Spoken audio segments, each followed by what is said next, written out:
Mm, mm. Welcome. Very, very honored, delighted, overjoyed, really, to be with you all today.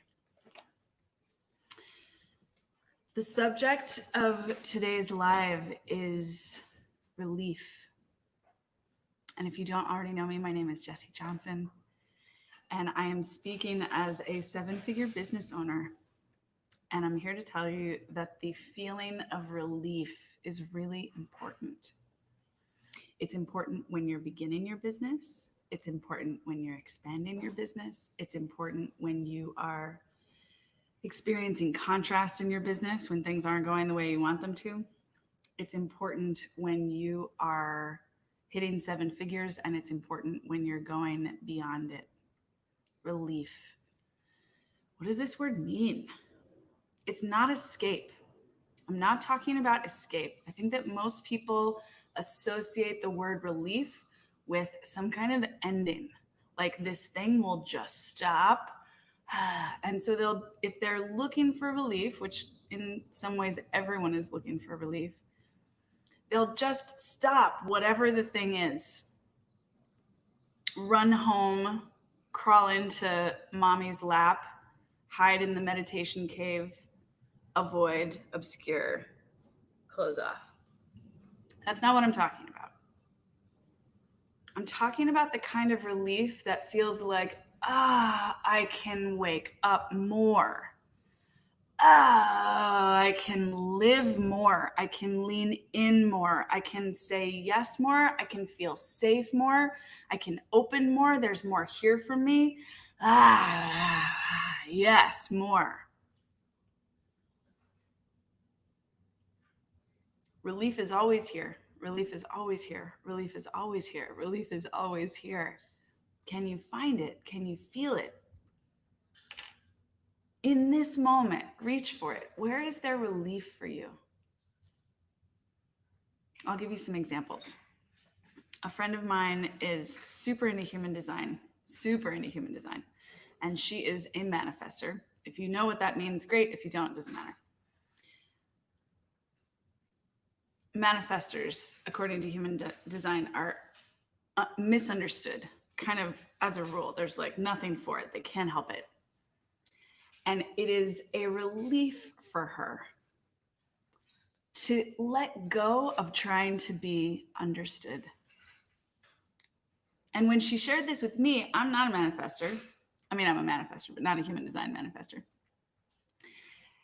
When she shared this with me, I was like, oh, this is everyone. Like everyone. Imagine if you let yourself off the hook from making sure that everyone understood you all the time.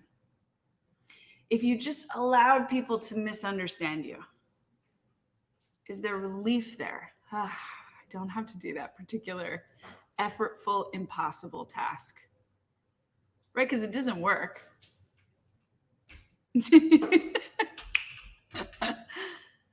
But when you come into presence, when you come into recognition of a truth, that you don't have to force something, you don't have to make something happen.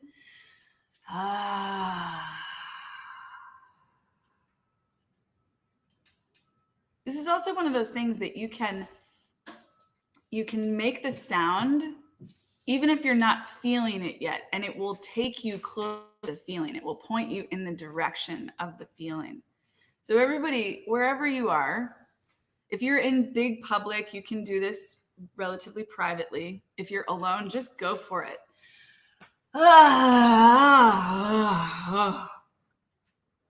Thank goodness.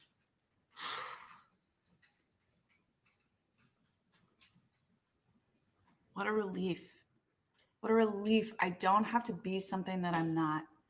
What a relief that money is here, clients are here, God is real, love is real, truth is here. What a relief. What a relief that even though we're in these individual bodies and we can't necessarily feel everyone else's feeling, what a relief that we are not alone in the experience. What a relief. that more is always here, more is always here, more is always here, more is always here. What a relief. What a relief, what a relief, what a relief.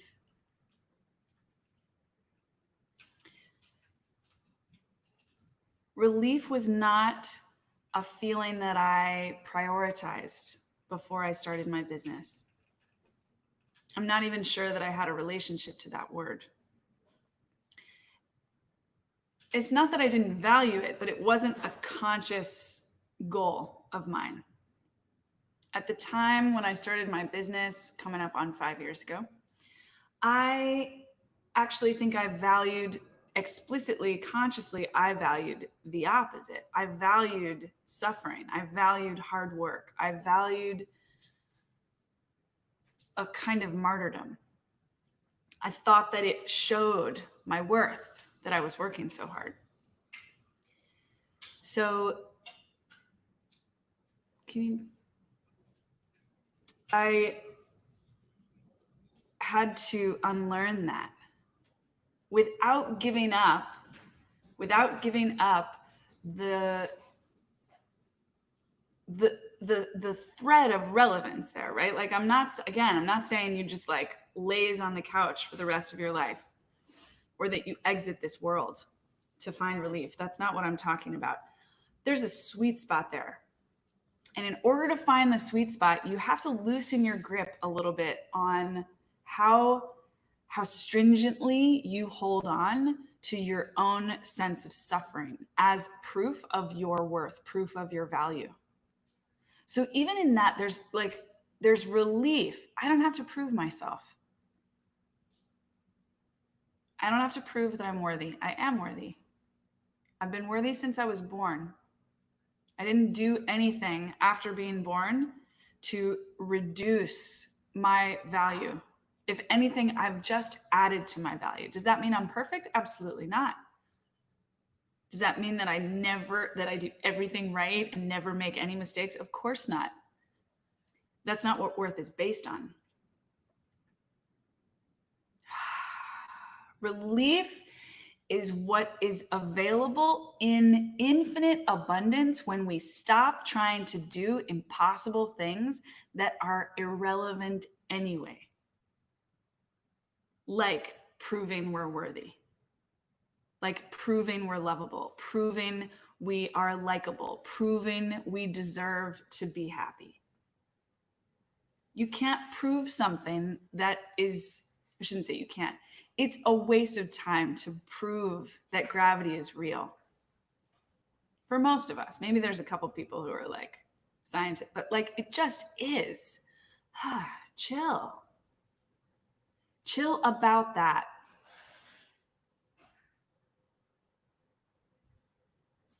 Where can you claim relief? Where can you choose relief? Where can you release the thing that is keeping you from relief? Because that's the thing. It's like you're gripping onto something. It's blocking relief. You can't access relief.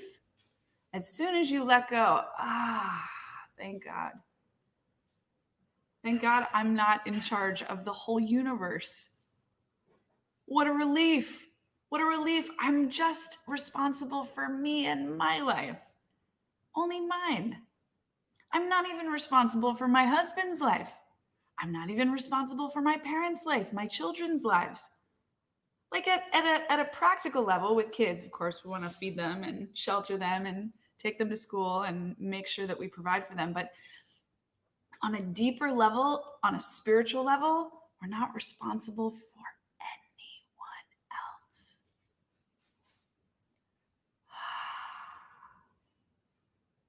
Somebody else is. They are, of course. But beyond that, like, this is where I find it really helpful. It's a big relief to me that God is real.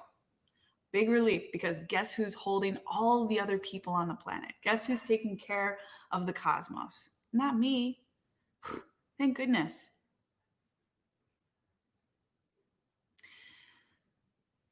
So I had been in my business for less than 6 months.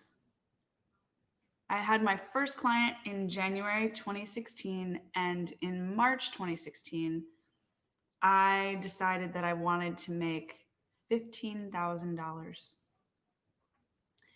And I used all the tools that I had at my disposal, which I'm like making my hands into fists because so much of what I had at my disposal was my capacity to make a lot of effort. I was very disciplined. I could like really like, I could, muscle through. And at the end of March, I did not meet my goal. And I was furious with myself. Hi, Shri.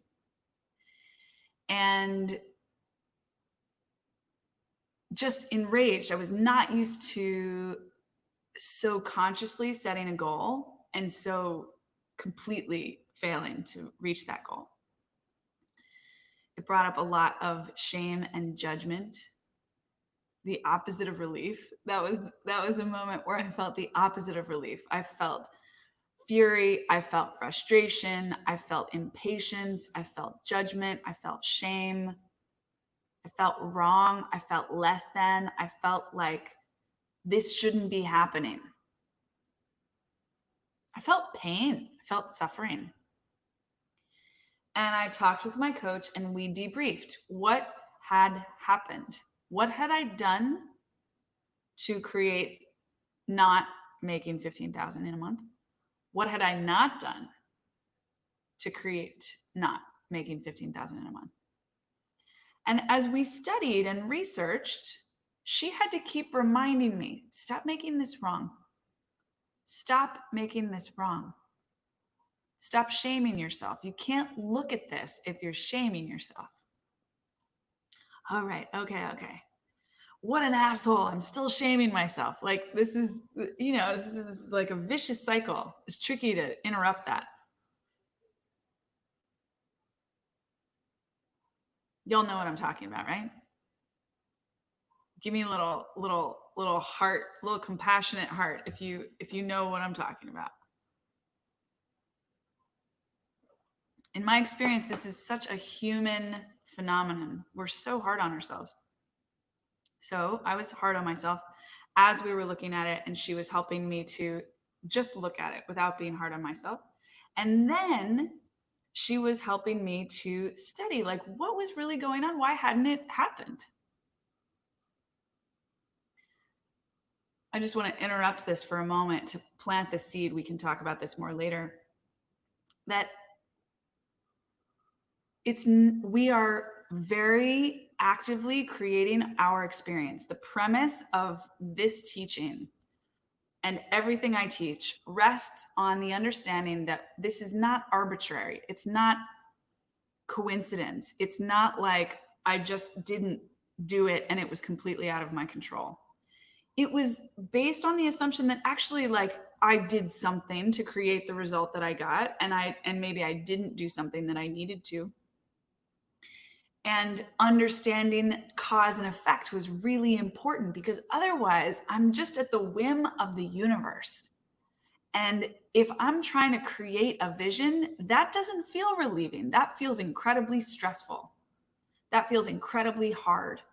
If I have to just kind of cross my fingers and like throw spaghetti at the wall, like that's misery to me.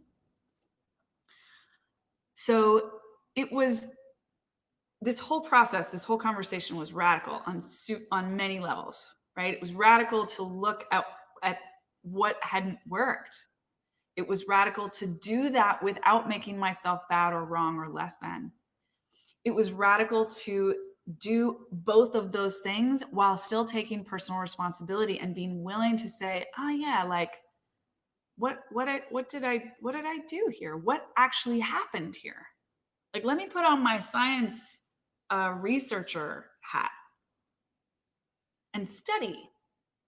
Where did the rocket get off course on its way to Mars?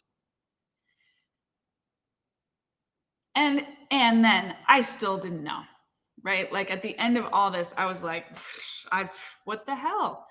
And my coach, Marla, was like, Jesse, you're working too hard. The reason you didn't hit your financial goal is because you're working too hard. As I'm saying it now, I can hear the relief that's possible. But at the time, I was freaking out. What do you mean? What do you mean I was working too hard? Again, overworking. I would never have seen that had I not had a coach to point it out to me. And I, even when she pointed it out to me, wasn't sure I believed it. But I couldn't see anything else. Like I couldn't come up with anything else that I could have done differently. And because of that, I was like, okay, well, let me try this on. Let me see. And so in April 2016, I kept doing everything I was doing. I kept having sales conversations and networking and putting myself out there and making proposals and telling everyone what I was up to.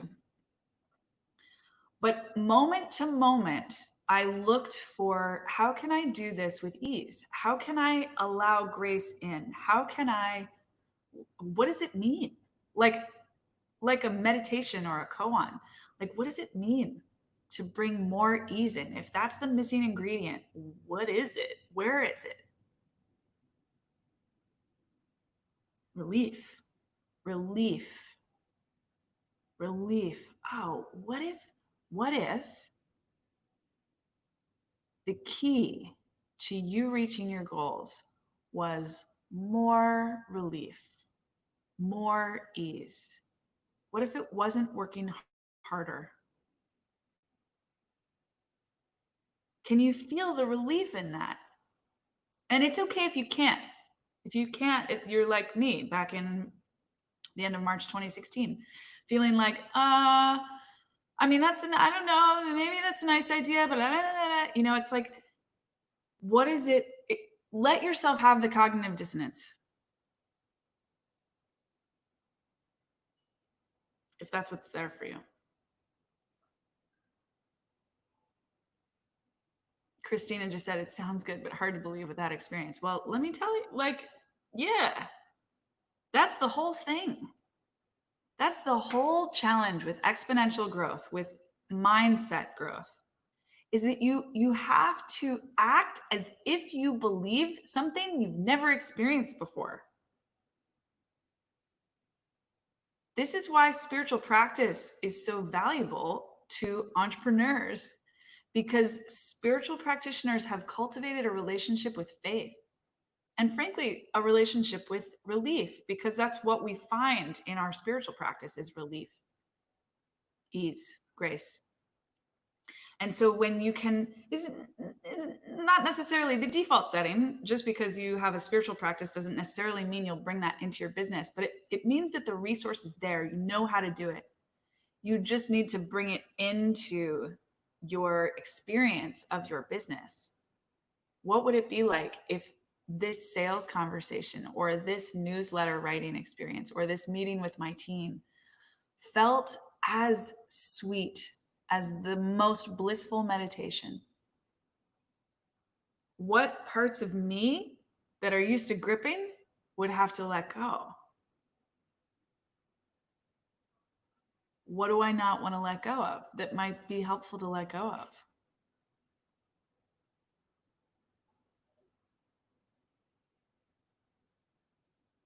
You know, I'm a very intellectual person. My mind can just like spin me into a tizzy. So sometimes it's literally just coming into the body. I'm in a body. I'm in a body. Ah! What a relief. I'm not just my mind. What a relief. I can like experience texture and pleasure in my skin. I can taste delicious things. I can read a book and go out of my nonsense. What a relief. So in April 2016, after devoting myself, really the only thing I changed from March to April was the koan, the contemplation. How can I do this with ease? And guess how much I made in April? 20,000. That was my biggest month yet. That was my 4th month in business. My 4th month in business, I made $20,000.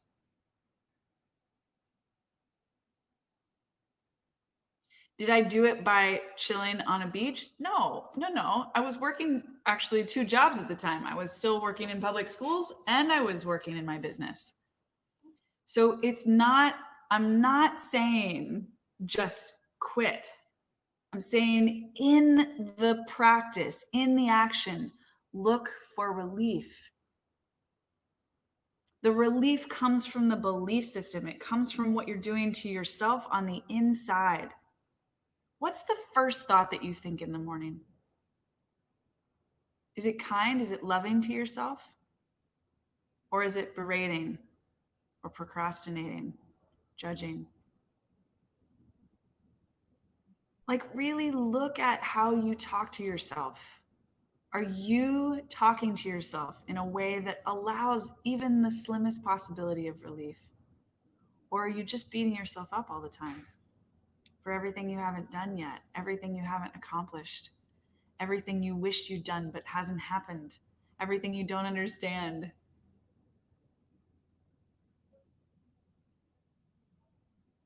Yes, Becca, a Punnett Square is very relevant here because you want to look at the truth. You want to study what's happening. What are your results telling you? Your results are telling you what you're doing on the inside. Can you look at what they're telling you without making yourself wrong? Can you look at what they're telling you without feeling so bad? Like, so what? I'm going to read you that poem. Find it online. Give me 1 second. I think this was my first understanding of relief. I was reading this poem called My Sweet Crushed Angel by Hafiz. Because you'll hear it in a moment, the phrase "so what" is very useful.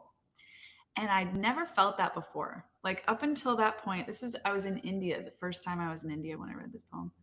And up until that point, I was really like my default setting, as obviously it still was even when I started the business, but the very dominant and unconscious default setting was self abuse, really, in service to achievement, in service to pleasing others, in service to being good, being right, being successful. I used this kind of constant self-attack to keep myself on go, go, go, go, go, do more, do more, do more. No, that's not enough. You better do more. You better do more. And when it came to spiritual practice, I mean, thank God for spiritual practice, that system just didn't work. That approach didn't get me the result. In all other areas of my life, it really was working pretty well. I mean, it wasn't necessarily making me happy, but it was making other people happy. I was getting, hired for the jobs that I wanted. I was getting the grants for the fellowships that I applied for, all that stuff. So I was getting this positive reinforcement from the external. But when I was doing the internal work, just by going into meditation, that whole strategy was just not effective.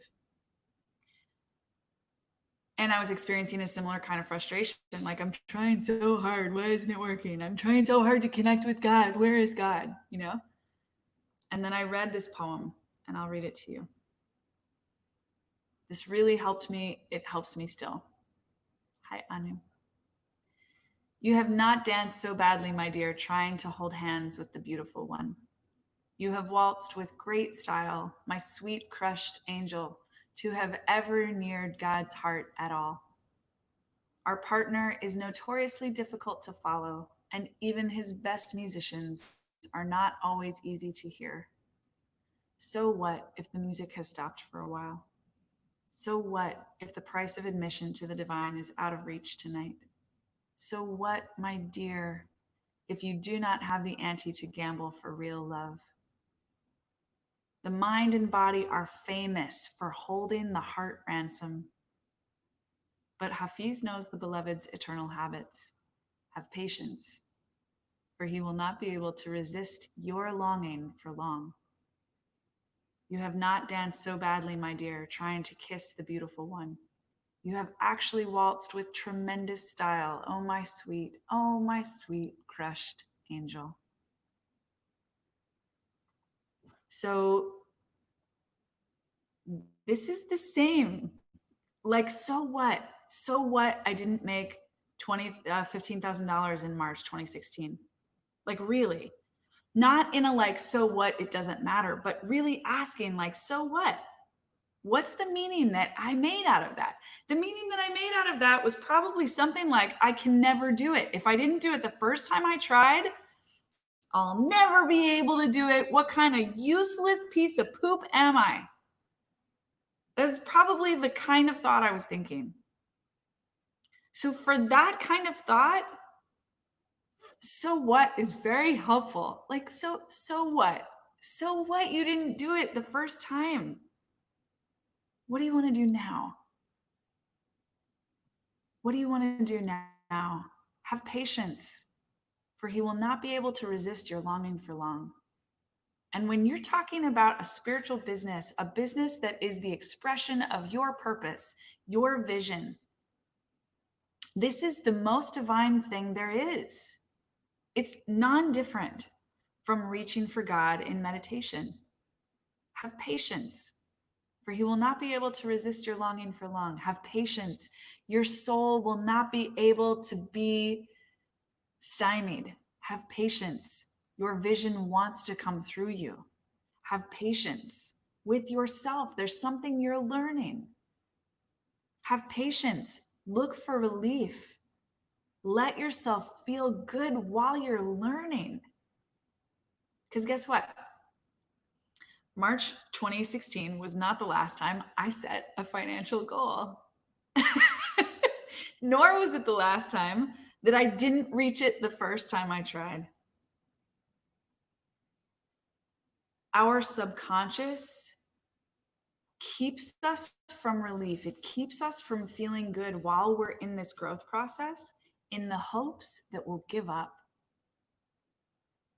Our self-attack, our beating up on ourselves, our feeling like failures, all of that is the subconscious's favorite strategy for convincing us that we should give up and not grow. And if we're willing to, in those moments, find relief, you know what? I didn't do it this time. I wonder what I need to see. I wonder what I'm going to figure out next.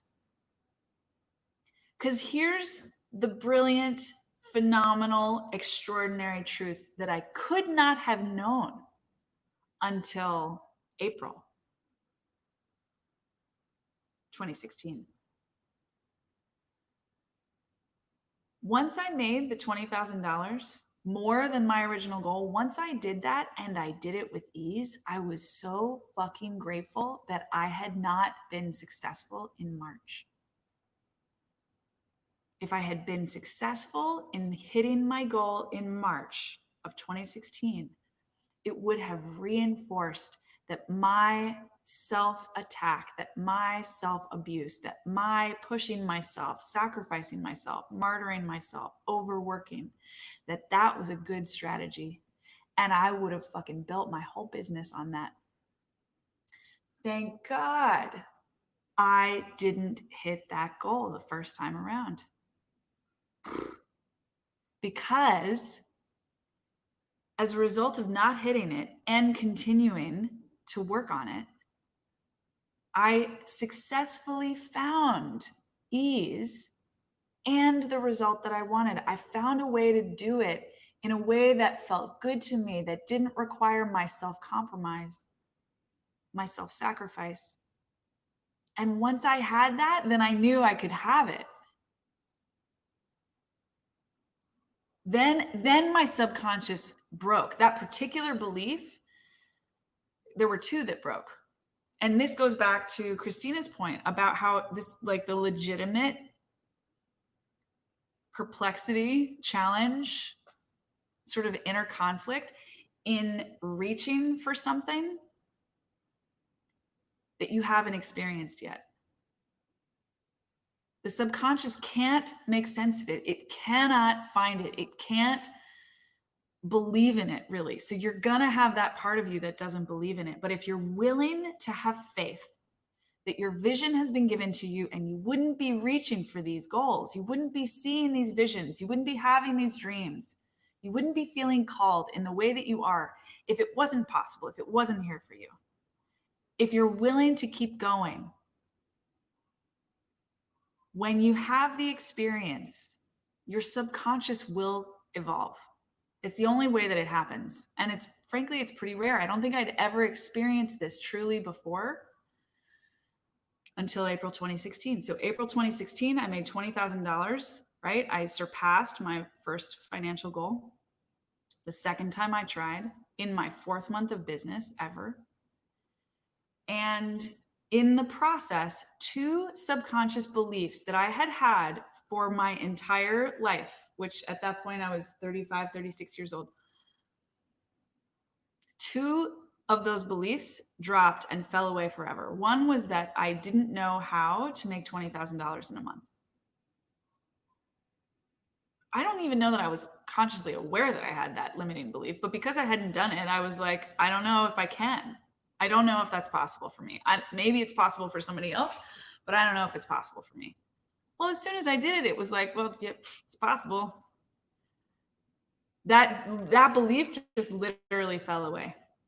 Second belief that fell away was my self-sacrifice is required in order to make $20,000 in a month. I'm so grateful. I want to say it again. I'm so grateful that I didn't hit my March 2016 goal in March. I'm so grateful. It sucked. I was miserable, pissed off, self-attacking, super unhappy about it while it was happening. But afterwards, I was like, oh shit, thank God. Thank God I didn't do it that way. Thank God I didn't actually get the payoff from self-attacking, from self-sacrificing.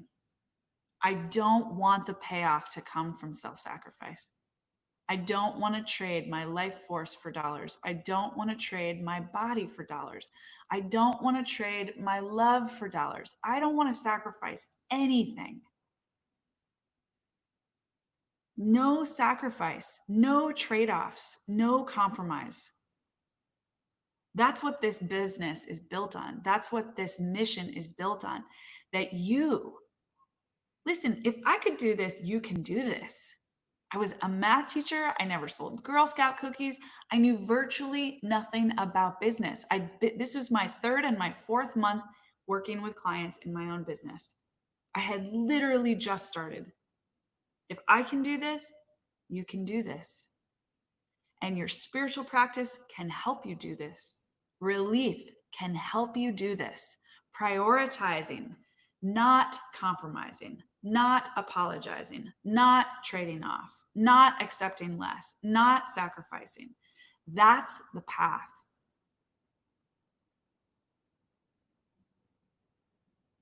And let me be clear, it was uncomfortable. April 2016 was uncomfortable for me. To choose ease, to prioritize relief, that was edgy. I had no evidence that that would work. Only one person told me that that would work. I happened to trust her.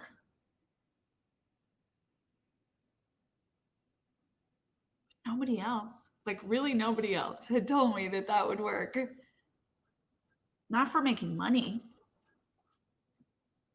But again, I knew how to do that in meditation. I knew how to go, so what? I'm having an okay meditation today. What else is here for me? Like, so what? Can I just get out of the constant self-judgment fucking radio station?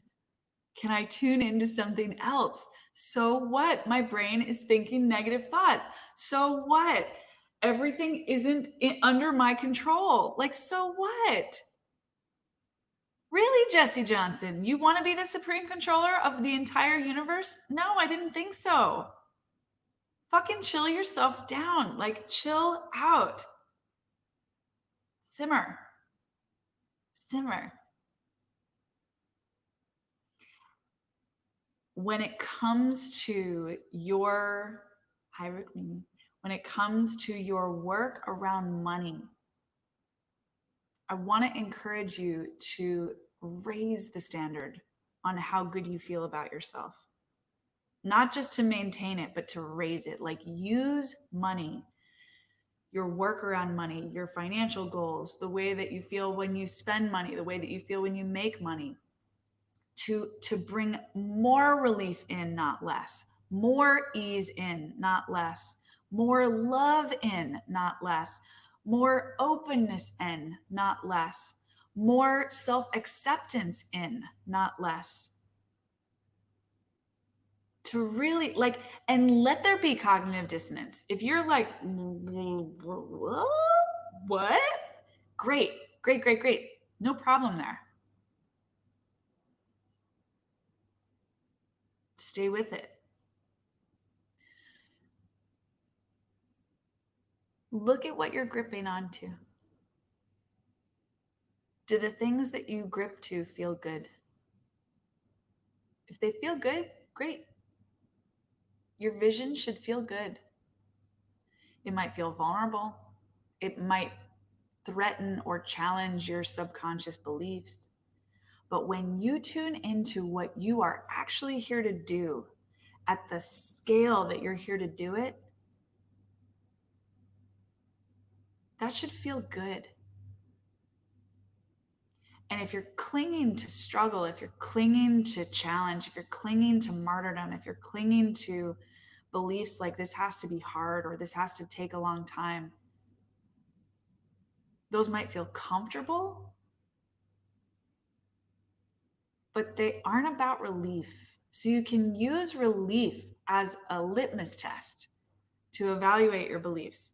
When you look at your beliefs about yourself, about money, do they bring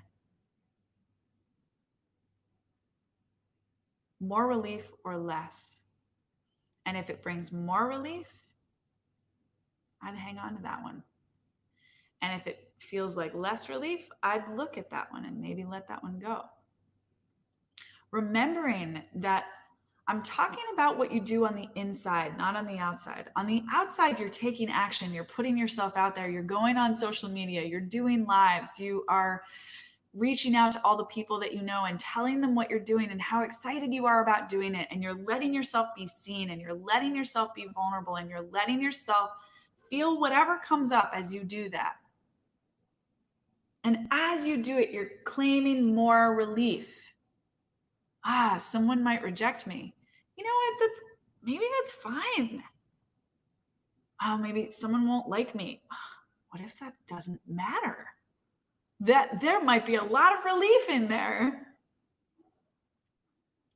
What if I can make this money that I want to make in the time frame that I want to make it? What if I can?